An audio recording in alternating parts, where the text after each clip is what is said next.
उत्तरकाशी में टनल में फंसे 41 मजदूरों के रेस्क्यू का ऑपरेशन तेज। प्रधानमंत्री के प्रधान सचिव पीके मिश्रा और गृह सचिव अजय भल्ला पहुंचे सिलक्यारा। पीके मिश्रा ने सुरंग में फंसे मजदूरों से की बात, जल्द रेस्क्यू का दिलाया भरोसा।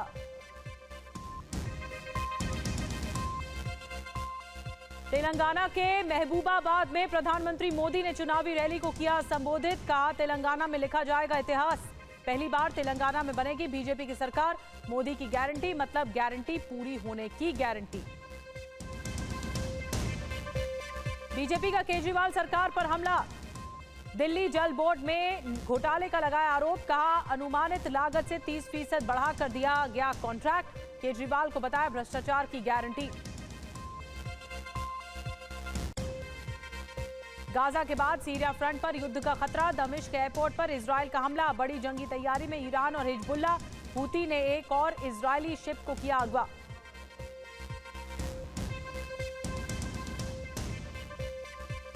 नमस्कार, 3 बजे की खबरों में आपका बहुत बहुत स्वागत है। आप देख रहे हैं टीवी 9 भारतवर्ष। मैं हूं आपके साथ निधि वासंदानी। सबसे पहले वॉरजोन की 25 बड़ी ब्रेकिंग न्यूज से शुरुआत करते हैं। पहली बड़ी खबर, हमास के 5 बड़े चेहरे अब तक हमलों में ढेर हो चुके हैं। गाजा पर बमबारी के दौरान मारे गए 5 कुख्यात कमांडर्स। युद्ध विराम के बीच सामने आई 5 की तस्वीरें भी। एक और बड़ी खबर, सीजफायर खत्म होते ही गाजा पर अटैक होगा। दोबारा ऑपरेशन में जुट जाएगी आईडीएफ चीफ हेरजी हालेवी का बड़ा बयान। हमास के खात्मे तक होगी जंग, हालेवी का कहना है।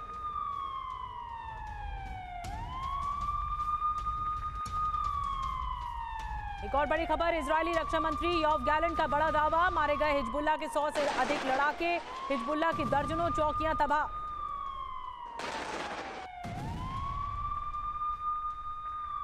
एक और बड़ी खबर, इजरायली मंत्री का बहुत बड़ा बयान सामने आया है। इजरायल ने नहीं किया है युद्ध विराम, सिर्फ मानवीय मदद के लिए रुकी है जंग।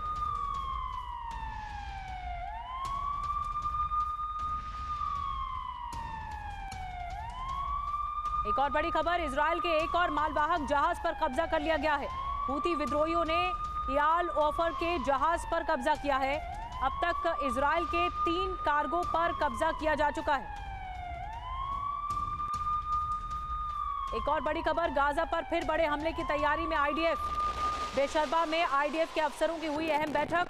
सीजफायर के बाद जंग योजनाओं की हुई समीक्षा। बैठक में आईडीएफ चीफ हालेवी भी मौजूद रहे।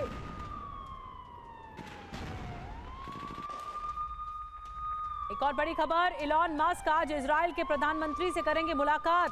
तेल अवीव में बेंजामिन नेतन्याहू से मिलेंगे इलॉन मस्क। गाजा पट्टी का दौरा भी कर सकते हैं इलॉन मस्क।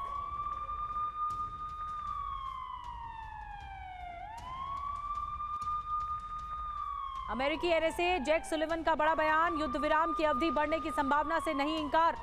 युद्ध विराम की अवधि हमास पर निर्भर है, जैक सुलिवन का कहना है।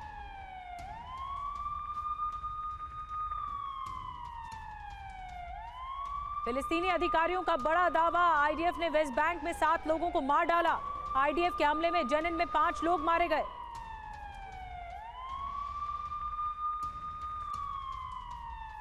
एक और बड़ी खबर, अब तक की जंग में हमास के 5 सीनियर कमांडर मारे गए। हमास ने इजरायली सेना के दावे की पुष्टि की है। गाजा पट्टी में जंग के दौरान मारे गए कमांडर।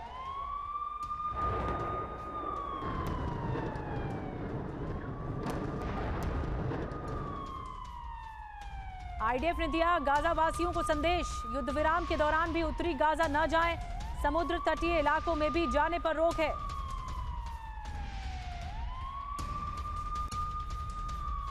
एक और बड़ी खबर, हमास इजरायल जंग के खिलाफ लंदन में प्रदर्शन। इजरायल के समर्थन में सड़कों पर उतरे हजारों लोग। इजरायली झंडे और तख्तियां लेकर निकाला गया मार्च।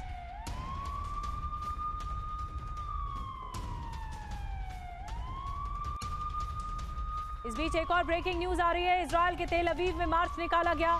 बंधकों के परिजनों ने किया मार्च। बंधकों की जल्द रिहाई की मांग की गई।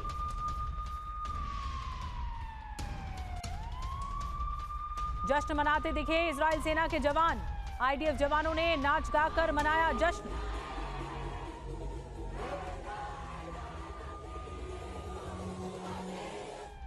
एक और बड़ी खबर, यूक्रेन का रूसी टैंक पर भीषण हमला। जोरदार धमाके के साथ तबाह हुआ रूसी टैंक। यूक्रेनी हमले की तस्वीर कैमरे में कैद।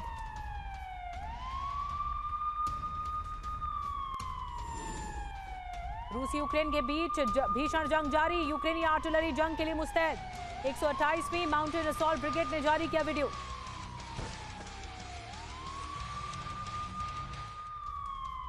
एक और बड़ी खबर, रूस यूक्रेन जंग पर हंगरी के प्रधानमंत्री का बड़ा बयान। यूक्रेन युद्ध के मैदान में नहीं जीतेगा। रूस यूक्रेन जंग में वेस्ट की रणनीति। एक और बड़ी खबर, यूक्रेनी सेना का रूस पर होवित्जर से हमला। कुपियांस्क क्षेत्र में यूक्रेनी सेना ने किया हमला। गैलेंट बी से हमले में रूसी सेना को भारी नुकसान। एक और बड़ी खबर, यूक्रेन का रूस पर जोरदार पलटवार। रूस के 4 शहरों पर एक साथ हमला। यूक्रेनी हमले में रूस को भारी नुकसान।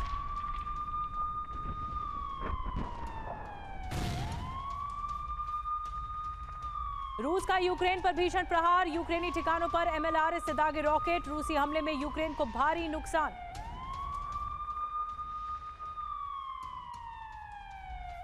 एक और बड़ी खबर, कैमिकाज़ी ड्रोन से रूसी टैंक नेस्त नाबूद। रूस के टैंक पर यूक्रेन का ड्रोन अटैक। यूक्रेनी FPV हमले में कई सैनिकों की मौत। क्रीमिया पर सबसे बड़े ड्रोन हमले का दावा। एक साथ कई ड्रोन यूक्रेन ने दागे। रूस ने किया हमला नाकाम करने का दावा।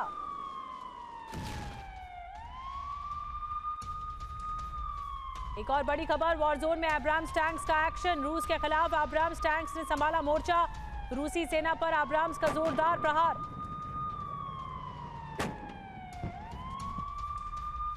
इस वक्त की एक और ब्रेकिंग न्यूज, यूक्रेन का हाइमार्स से हमला। रूसी होवित्जर को किया तबाह। यूक्रेन से जारी किया हमले का वीडियो।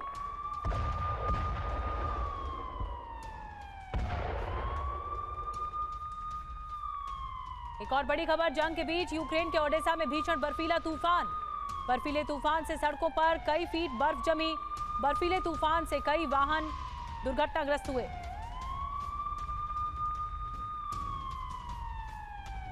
और आइए वॉरजोन की खबरें आपको विस्तार से दिखाने जा रहे हैं, क्योंकि 4 दिन की तो शांति है सीजफायर के दौरान, लेकिन फिर क्या युद्ध की आग भड़केगी? बड़ा सवाल तो यही है। हमास और इजरायल जंग के बीच युद्ध विराम का चौथा और आखिरी दिन है। साथ ही गाजा में बमों की बारिश रुकने का नाम ही नहीं ले रही है, लेकिन फिर भी इसका आखिरी दिन है। इसके बाद अब गाजा जंग का तीसरा और आखिरी चरण भी शुरू होने वाला है। 4 दिन बीतने वाले हैं, फिर क्या होगा इसके संकेत कल गाजा पहुंचे बेंजामिन नेतन्याहू ने दे दिए थे। सैनिकों के बीच इजरायली प्रधानमंत्री ने कहा कि हमास के खात्मे तक जंग जारी रहेगी। वहीं TV9 भारतवर्ष को मिली एक्सक्लूसिव जानकारी के मुताबिक अब इजराइल साउथ गाजा में युद्ध छेड़ने की तैयारी कर रहा है और गाजा के लोगों के लिए अल मवासी का इलाका सेफ जोन के तौर पर भी सुरक्षित कर दिया है। इस बीच पिछले 3 दिनों में हमास ने 58 इजरायली और दूसरे बंधकों को छोड़ा है और इजराइल ने हर रोज 39 कैदियों की रिहाई भी की है। लेकिन क्या है विराम से, क्या युद्ध विराम से विनाश का इजरायली प्लान? पूरी डिटेल आपको बताएंगे, लेकिन शुरुआत करते हैं इस वक्त की बड़ी खबर के साथ। पहली ब्रेकिंग न्यूज आपको बता दें, सीजफायर के आखिरी दिन इजरायली टैंक तैयार हैं। इस वक्त की बड़ी खबर, गाजा बॉर्डर के पास तैनात हो चुके हैं Israeli tank. Kibbutz Beeri car garage network great, claim cover great, price wait वाह, प्राइस भी great. Tata AIG car insurance, trusted नाम, फैंटास्टिक नाम। के पास इजरायली टैंकों की तैनाती हुई है। बॉर्डर पर IDF के दूसरे सैन्य वाहन भी तैनात नजर आ रहे हैं। तो देखिए, ये टैंक्स जो हैं ये बता रहे हैं कि आहट है ये, जैसे ही सीजफायर खत्म होगा वैसे ही जो अभियान है IDF का वो शुरू हो जाएगा, युद्ध और तेज किया जाएगा। ये नॉर्थ गाजा की तरफ तैनात हैं, पोजीशनिंग कर चुके हैं और बॉर्डर पर टैंक तैयार हैं। कल से क्या धुआंधार हमले होंगे, आइए कुछ और डिटेल्स आपको बताते हैं कि इस वक्त क्या हो रहा है। 4 दिनों के सीजफायर के बाद हमले की तैयारी की जा रही है। तीसरे चरण का युद्ध शुरू करेगा इजराइल। इजराइल सरकार ने भी हमले के संकेत दे दिए हैं और तीसरे चरण में युद्ध का दायरा बढ़ सकता है। ये 3rd फेज होगा जिसमें युद्ध एंटर करेगा या वॉर एंटर करेगा। अब देखना होगा कि आईडीएफ कैसे हमले करती है। एक और बड़ी खबर बता दें, इजरायली सैनिक ने गाजा में उड़ाई इमारत। अपने अधिकारियों के आदेश पर यह इमारत ही उड़ा दी गई। सैनिक ने बताया 2 साल की बेटी का बर्थडे गिफ्ट, बेटी प्रिंसेस एला का बर्थडे गिफ्ट, ये सैनिक ने बताया।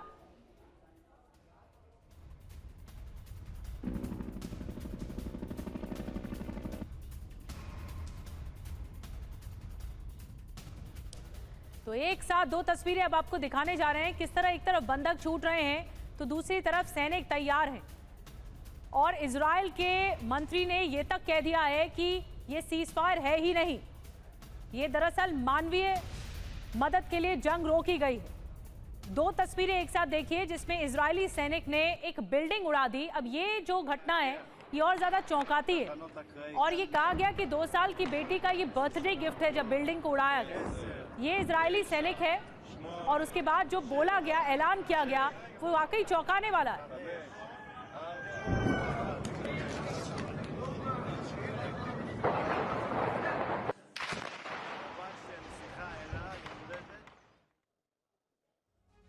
और एक और बड़ी खबर इस बीच आपको बता दें, हमास की करतूतों से इजराइल परेशान है। सीजफायर की शर्तें नहीं मान रहा है हमास। सीजफायर की कई शर्तों पर हमास कायम नहीं है।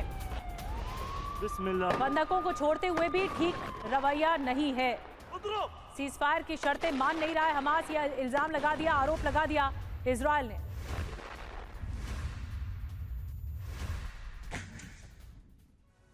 और आइए देखते हैं कि सीजफायर पर सहमति बनने से लेकर अब तक हमास ने किस तरीके से कई विवादित चीजें की हैं। आपको बताते हैं सीजफायर के बाद हमास के जो 5 गुना है, 5 आरोप भी 5 गुना भी।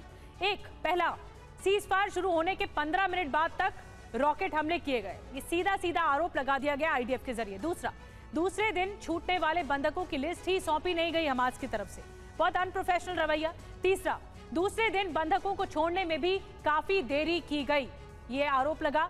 चौथा, बंधकों में से 13 साल की बच्ची को छोड़ा, उसकी मां को नहीं छोड़ा गया, बच्ची को छोड़ दिया। और पांचवा, गाजा में बाकी बंधकों को दिखाने से मना कर दिया गया। तो ये रवैये पर सवाल उठ रहे हैं, इसी रवैये पर सवाल उठाए हैं आईडीएफ ने, इजराइल की सेना ने। Car garage network great, claim cover great, price wait वाह, प्राइस भी great. Tata AIG car insurance, trusted नाम, फैंटास्टिक नाम। एक और बड़ी खबर, सीजफायर के बाद कल से भीषण जंग की तैयारी है। दक्षिण गाजा में हमले शुरू कर सकता है इजराइल, बहुत बड़ी खबर है। सिनवार और दायफ के दक्षिण गाजा में होने की आशंका है और इसीलिए यहां पर हमले किए जाएंगे। दक्षिणी गाजा में कई बंधकों के साथ छिपने की आशंका भी है। करीब 10 दिन और चल सकता है ये युद्ध। तो जो सबसे बड़ा आरोपी है सिनवार और दायफ, बताया जा रहा है कि दक्षिणी गाजा में ये दोनों छुपे हुए हैं, इसीलिए ये ऑपरेशन अब दक्षिणी गाजा में करने की कोशिश होगी, आगे बढ़ाने की कोशिश होगी इजराइल डिफेंस फोर्स की तरफ से। ये संकेत मिल रहे हैं कि ये युद्ध और 10 दिन चलेगा।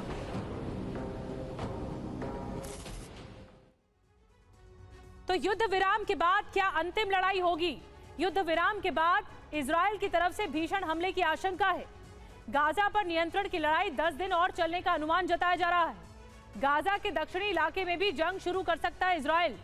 सिनवार और मोहम्मद दाइफ के दक्षिण गाजा में छिपने की आशंका है। हमास के नेताओं के साथ कई इजरायली बंधक होने की भी खबर है। हमास का पूरा वजूद खत्म करने की कसम खा चुका है इजराइल। एक और बड़ी खबर आपको बता दें, गाजा के लोगों को अल मवासी भेजने की तैयारी है। इजराइल के अल मवासी को बताया सेफ जोन। पर्चों में भी, जो पर्चे आपको याद होंगे आसमान से गिरते हुए दिखाई दिए थे, उसमें भी ये बात कही गई कि पश्चिम जाने को कहा गया।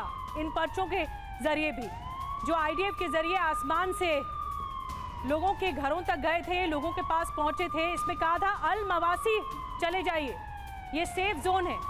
ये मैप के सहारे हम आपको दिखा रहे हैं अल मवासी कहाँ है इस वक्त। और ज्यादा विस्तार से आपको तस्वीरें भी दिखाएंगे, लेकिन बताया है इसे सेफ जोन इजराइल ने।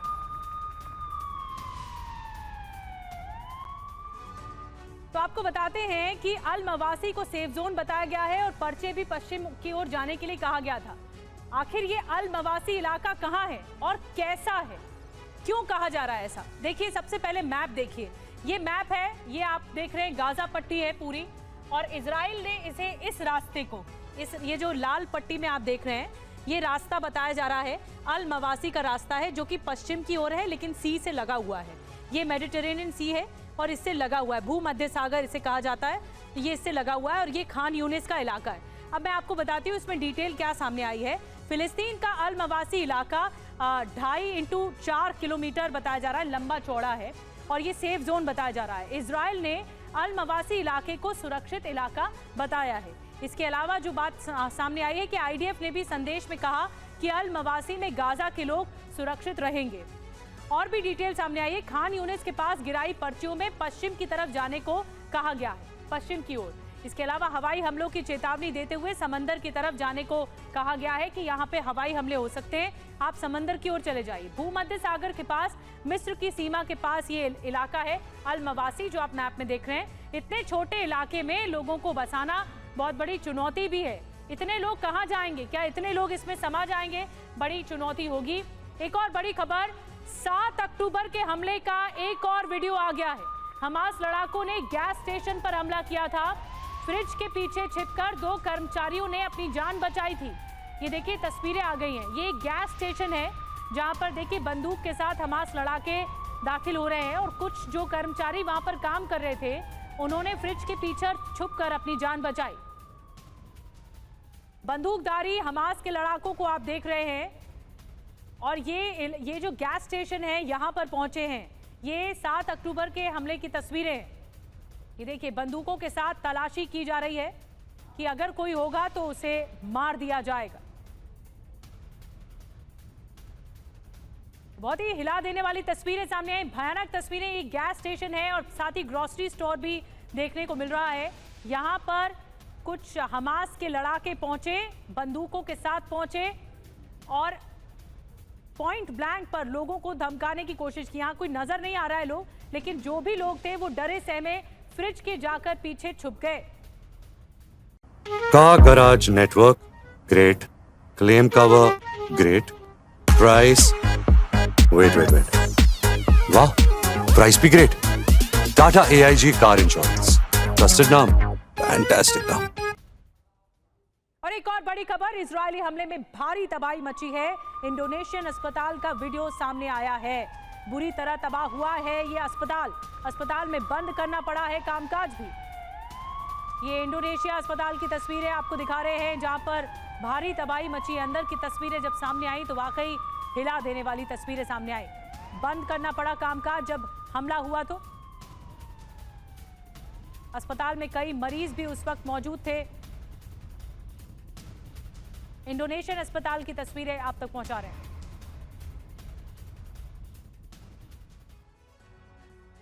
और आइए देखते हैं कि अस्पताल को लेकर और क्या कुछ रिपोर्ट सामने आई है। गाजा का इंडोनेशियन अस्पताल बर्बाद। इजरायली बमबारी के बाद पहली बार दरअसल ये वीडियो सामने आया जो आपने देखा। सीजफायर की वजह से सामने आ सका ये वीडियो। अस्पताल के इंफ्रास्ट्रक्चर लगभग पूरी तरह खत्म हो गए, नष्ट हो गए। कई हफ्ते से अस्पताल में कामकाज ठप है। अब 100% ऑपरेशनल होने की उम्मीद कम है। बिल्डिंग का ज्यादातर हिस्सा मलबे में तब्दील हो चुका है। बिल्डिंग में बिजली का कोई सोर्स तक नहीं बचा है। वहीं गाजा के सबसे बड़े अस्पतालों में शामिल है ये अस्पताल। एक और बड़ी खबर आपको बता दें, ईरान ने समंदर में दिखाई अपनी ताकत। ईरान ने नए वॉरशिप का वीडियो जारी किया है। ईरान ने डिलमैन वॉरशिप का वीडियो जारी किया है। यहाँ पर प्रदर्शन जो हो रहा था उसका वीडियो जारी हुआ है। ईरानी नेवी की नॉर्दर्न फ्लीट का अब ये हिस्सा बनेगा।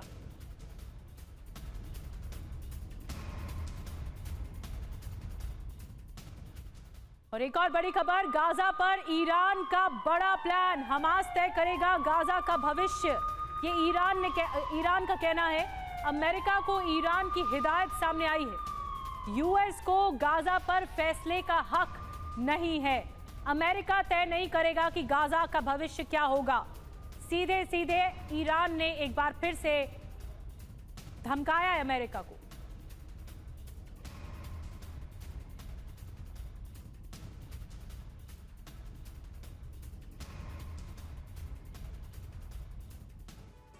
और आइए ईरान का जो गाजा प्लान है इस पर बात करते हैं। अमेरिका से क्या इंतकाम का प्लान बनाया जा रहा है ईरान की ओर से, कुछ डिटेल में बताते हैं जानकारी। गाजा का भविष्य लोगों की तरफ से चुनाव हमास तय करेगा। अमेरिका को गाजा पर कोई भी फैसला लेने का हक नहीं है, ईरान का कहना है। गाजा पर अमेरिका की हर कोशिश नाकाम कर दी जाएगी। गाजा के उत्पीड़न, लोगों के नरसंहार में अमेरिका शामिल है। अमेरिकी सरकार को अपमानित, बदनाम करना चाहिए, ये दो टूक कहा गया है ईरान की तरफ से। तो क्या ये बदले की भावना की तरफ आगे बढ़ रहा है ईरान अमेरिका से? इशारे तो कुछ ऐसे ही मिल रहे हैं। गाजा में सीजफायर खत्म हो रहा है और उसके बाद हमास इजराइल की जंग का सबसे विध्वंसक चैप्टर शुरू हो सकता है, जिसमें सीधे तौर पर इजराइल से ईरान टकराएगा। अगर अमेरिका इस युद्ध में कूद गया तो पूरा अरब सुलगने लगेगा। हालात ऐसे भी हो सकते हैं कि जंग परमाणु युद्ध में तब्दील हो जाए, क्योंकि कुछ घंटे पहले ईरान के न्यूक्लियर रिसर्च सेंटर के पास एक जबरदस्त विस्फोट भी हुआ है। अगर ये विस्फोट न्यूक्लियर सेंटर पर होता तो ईरान में भारी तबाही मच सकती थी। इस विस्फोट के पीछे इजराइल या अमेरिका का हाथ बताया जा रहा है।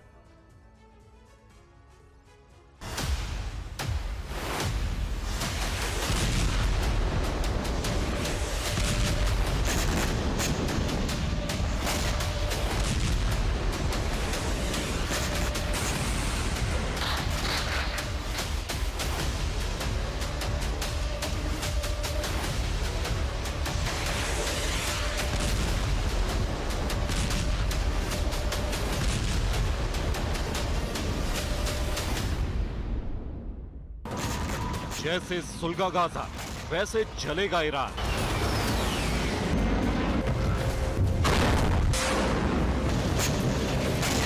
जैसे वेस्ट बैंक में बरस रहे बम वैसे तेहरान में गिरेंगे बम।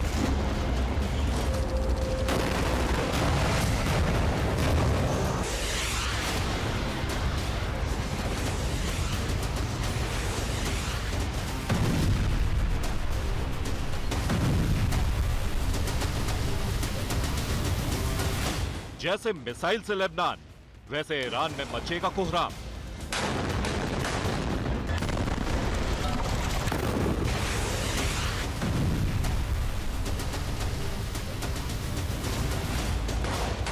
बस 2 दिन और उसके बाद अरब जलने लगेगा।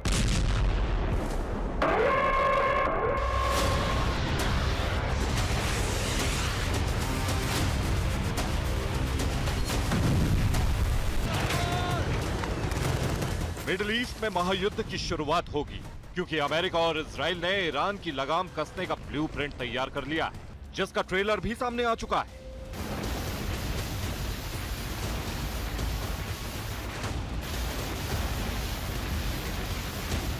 गाजा युद्ध विराम से 2 दिन पहले ईरान में बड़ा विस्फोट। इस्फहान न्यूक्लियर सेंटर के पास विस्फोट हुआ।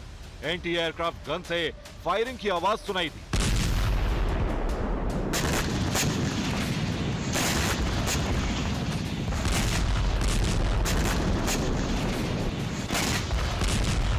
विस्फोट के बाद ईरान में हलचल मच गई है।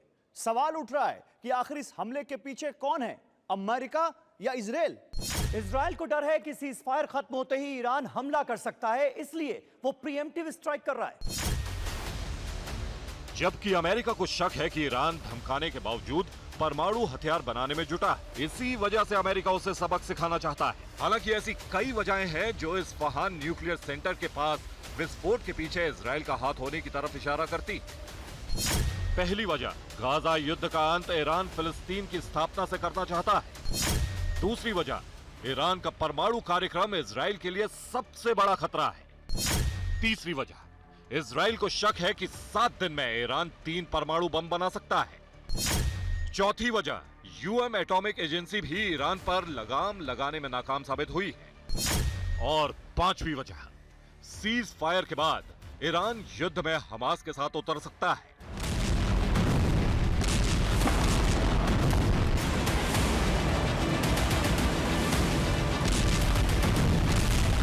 इजराइल ये बार बार कहता रहा है कि हमास, हिजबुल्लाह और हूती जैसे संगठनों के पीछे ईरान है, नहीं तो इन संगठनों की इतनी हिमाकत नहीं है जो इजराइल पर हमला कर सके। इजराइल के चीफ ऑफ स्टाफ हेर्जी हालेवी ने गाजा पर लगातार हमले की बात कही है। जाहिर है इससे ईरान जरूर भड़केगा। להחזיר כמה שיותר מהר וכמה שיותר חטופים עד האחרון שבהם ולפרק את חמאס. לנו יש חובה להילחם וגם לסכן את החיים שלנו כדי שהם יוכלו לחזור ולגור שם בביטחון, ויש לנו חטופים שאנחנו נעשה הכל. और आइए आगे बढ़ते हैं। एक बड़ी खबर बता दें, रूस के कमांडर का सनसनीखेज दावा सामने आया है। नए इलाकों में हमले की तैयारी में इस वक्त रूस है। जंग को लेकर रूस की बड़ी तैयारी चल रही है। हथियार उत्पादन बढ़ा रहा है रूस।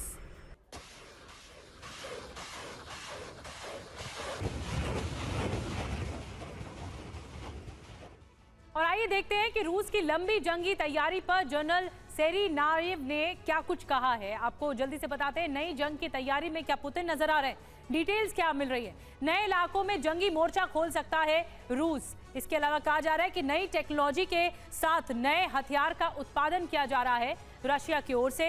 रूसी जनरल ने कहा है कि हम इसके लिए तैयार हो रहे हैं, अपनी तैयारी कर रहे हैं, हम अपनी डिफेंस को और मजबूत कर रहे हैं, ये कहा गया उनकी तरफ से। अब खास बात क्या है, रूसी जनरल सेरेई नायेव पर यूक्रेन के नॉर्दर्न बॉर्डर डिफेंस की जिम्मेदारी है।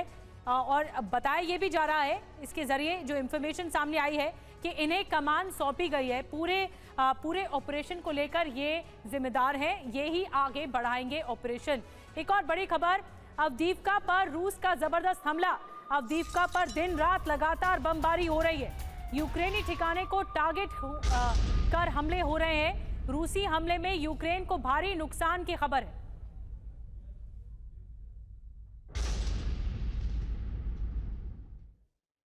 और एक और बड़ी खबर, यूक्रेनी वॉर जोन में देखिए पुराने टैंक्स पर नजर आए यूक्रेनी सैनिक। यूक्रेन के पास नए टैंकों की कमी की खबर।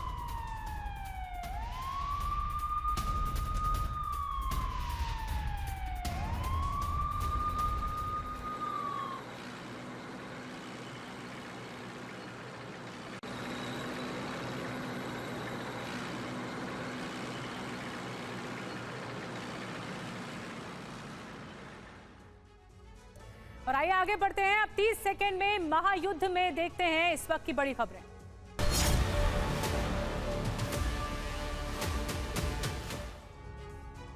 पहली बड़ी खबर, गाजा में सीजफायर खत्म होने में चंद घंटे बचे हुए हैं, जिसके बाद माना जा रहा है कि जंग एक बार फिर से भड़क सकती है। इजरायल ने टैंकों की तैनाती शुरू कर दी है। इजरायल और हमास के बीच हाहाकार मचा हुआ है। अल्प विराम के बाद इजरायली सेना की ओर से फिर बड़े हमले की आशंका बढ़ने लगी है। गाजा से लगे बॉर्डर के पास इजरायली टैंक तैनात किए गए हैं।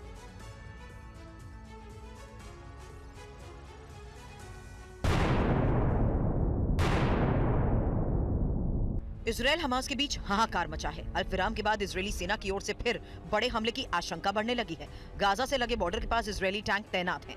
आज सीजफायर का आखिरी दिन है। माना जा रहा है कि कुछ समय के लिए हुए सीजफायर के बाद युद्ध फिर और विध्वंसक हो सकता है। टैंकों के साथ साथ इजरायली सेना के हथियारों का जत्था सीमा पर नजर आ रहा है। इजरायल और हमास के बीच जंग में अब तक 14,000 से ज्यादा फिलिस्तीनियों की मौत का दावा किया गया।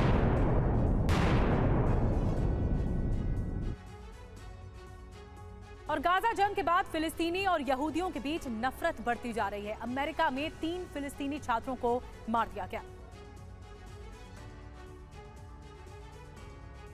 अमेरिकी कॉलेजेस में पढ़ने वाले 3 फिलिस्तीनी छात्रों को गोली मारने का मामला सामने आया।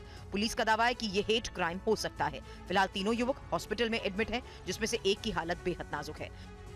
मीडिया रिपोर्ट्स के मुताबिक केस दर्ज कर आरोपियों की तलाश की जा रही है। बताया जा रहा है कि छात्र बुलिंगटन में एक रिश्तेदार से मिलने के लिए प्रॉस्पेक्ट स्ट्रीट पर घूम रहे थे। घायलों को इलाज के लिए वॉमेट मेडिकल सेंटर विश्वविद्यालय ले जाया गया, जहां 2 की हालत स्थिर है जबकि 1 की हालत गंभीर। और इजरायली प्रधानमंत्री नेतन्याहू गाजा पहुंचे और अपने सैनिकों से बात की। 20 साल बाद किसी इजरायली प्रधानमंत्री ने गाजा में कदम रखा है।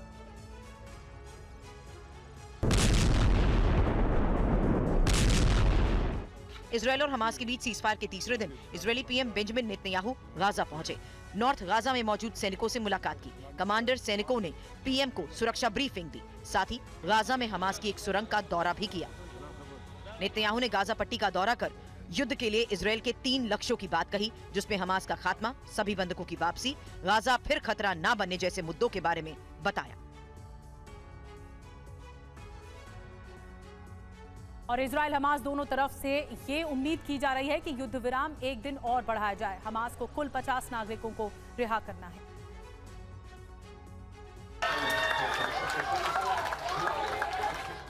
इजराइल हमास युद्ध के बीच 4 दिन के युद्ध विराम का आज आखिरी दिन है। हमास इजरायली बंधकों के आखिरी जत्थे को रिहा करेगा। हालांकि हमास ने 17 बंधकों को रिहा किया।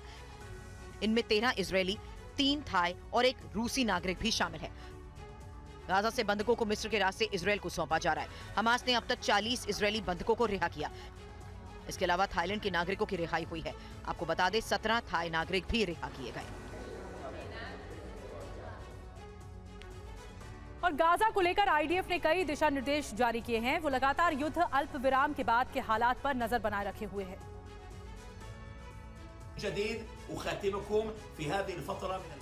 आईडीएफ ने वीडियो जारी कर दावा किया कि हमास गाजा पट्टी के उत्तर में सहायता पहुंचाने में अड़ंगा डाल रहा है, उन पर उल्टे ही आरोप लगा रहा है। आईडीएफ के प्रवक्ता अविचाई अद्राई ने इस बारे में सबूत देने की भी बात कही। सबूतों में दावा ये किया गया कि हमास एक चेक पॉइंट पर मानवीय सहायता काफिले को पट्टी के उत्तरी हिस्से तक जाने से रोक रहा है।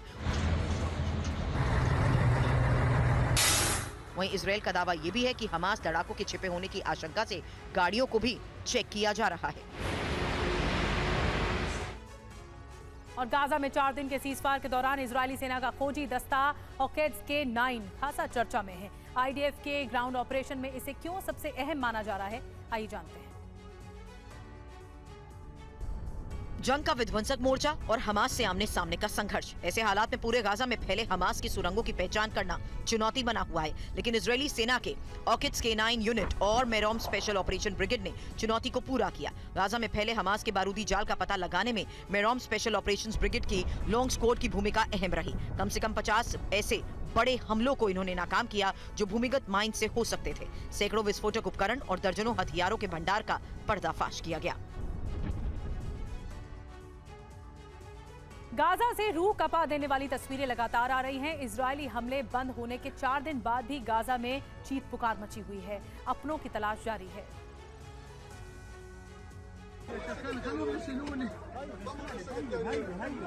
उत्तरी गाजा से सामने आई तस्वीरों से आप ये अंदाजा लगाइए कि यहाँ जिंदगी कितनी मुश्किल में है। 4 दिन के सीजफायर की मियाद खत्म हो रही है, लेकिन ऐसे हालात का सामना यहाँ लोग 7 अक्टूबर से कर रहे हैं। हर तरफ बर्बादी है। इजरायली बमबारी में जमींदोज इमारतों में अभी भी कई जिंदगियां दफन है। राहत और बचाव में जुटे परिजनों की भी यही उम्मीद है कि अगले पल उनका कोई अपना इन मलबे से जीवित निकल सके। गाजा में अभी 7,000 लोग लापता हैं। और अमेरिकी बंधकों की रिहाई पर खुशी जताते हुए जो बाइडेन ने अपने आगे की रणनीति का खुलासा किया। बाइडेन ने कहा कि सभी बंधकों को छुड़ाना उनकी प्राथमिकता है। अमेरिका के राष्ट्रपति बाइडेन ने अमेरिकी बंधक एबिगेल एडन की रिहाई पर खुशी जताई। 4 साल की एबिगेल 7 अक्टूबर से हमास के कब्जे में थी। एबिगेल के पिता की उसी दिन हमास के क्रूर हमले में गोली लगने से मौत हो गई थी। Critically needed aid is going in and hostages are coming out. And this deal is structured so that it can be extended to keep building on these results. That's my goal. That's our goal, to keep this pause going beyond tomorrow so that we can continue to see more hostages come out and surge more humanitarian relief into those in need in Gaza. और एक और बड़ी खबर, America ने Ukraine को दिया अनोखा offer. Ukraine से एब्राम्स टैंक्स वापस करने को कहा गया। बदले में लेपर्ड टैंक देने की पेशकश की गई है।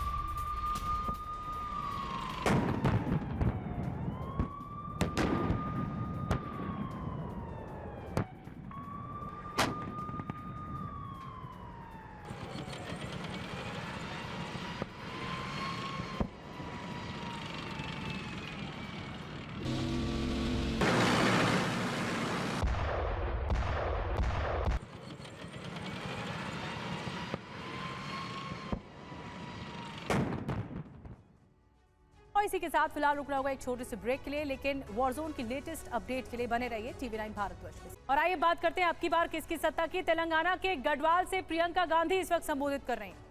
सरकार होगी वो आपके लिए काम करेगी, आपके लिए रोजगार बनाएगी और आप सबका भविष्य एक उज्जवल सुंदर भविष्य होगा।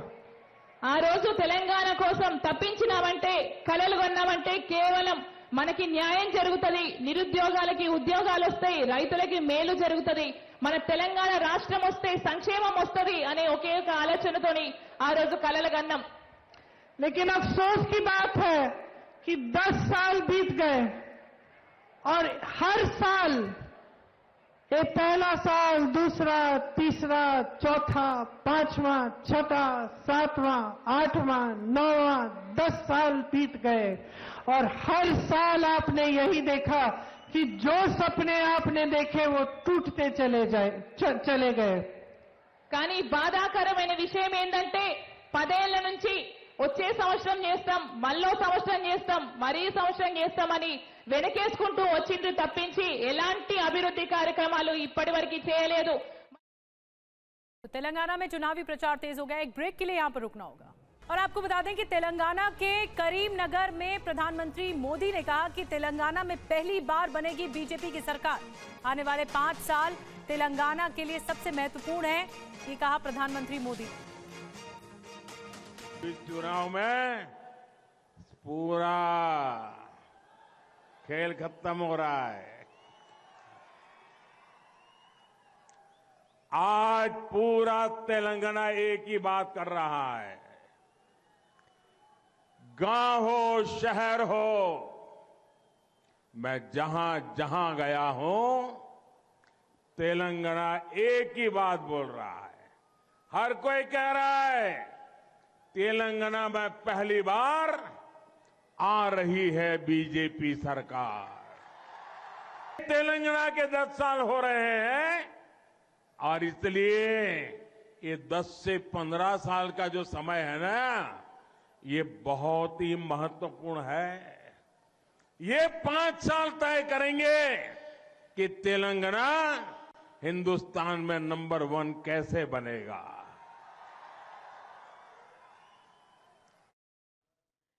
तो तेलंगाना का प्रचार आखिरी दौर में चल रहा है. 30 नवंबर को मतदान होना है तेलंगाना में और जो मतगणना होगी वो 3 दिसंबर को होगी, जहां पर आप देख पाएंगे TV9 भारतवर्ष पर सबसे बड़ी कवरेज. एक छोटे से ब्रेक के लिए रुकना होगा.